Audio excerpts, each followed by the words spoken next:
The idea of a tree data structure in its most generic sense is that we have a collection of objects. For the moment, let's call them nodes that have connections. They have links between each other. Well, okay, we already talked about a data structure made of multiple nodes and links when we talked about linked lists. But in a linked list, we always go from one node to a single specific next node, to the next node, to the next node. Even if we can traverse the list back and forth, this is a fixed sequence. But when we have a tree, the difference is that each node might link to one, or two, or more nodes. And while we could represent this visually in all sorts of confusing ways, the best visual representation is a tree structure. Now, how these objects are physically allocated in memory is unimportant. This is a logical data structure we're talking about. It's not about whether these are taking up contiguous areas in your RAM. It doesn't matter. This is a way for us to think about things and make sense of complexity. Now, let's get a few pieces of terminology down so we're all on the same page.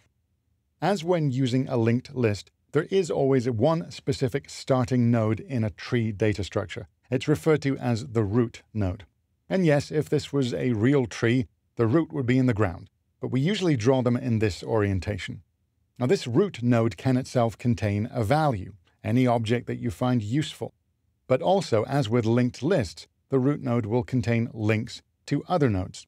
In C++ and Objective-C, these links would be pointers. In other languages, they'll be object references. So these next nodes are referred to as child nodes. The root is the parent of both of these child nodes, and the root itself has no parent.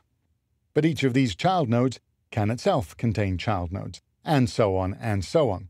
So this idea of parent and child nodes continues down the tree. So a node can be a parent and a child at the same time. This node B, for example, is a child of the root and also a parent of those below it, of its own child nodes.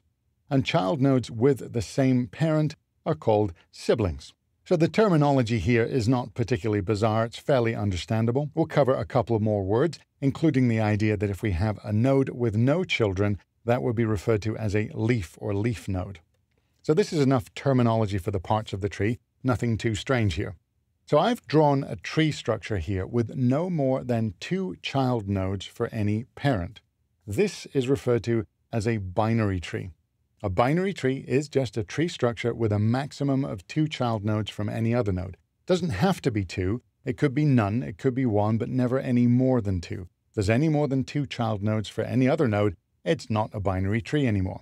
Okay, so why is that important? Well, because binary trees are often used for implementing a wonderfully searchable structure called, not surprisingly, a binary search tree, or BST.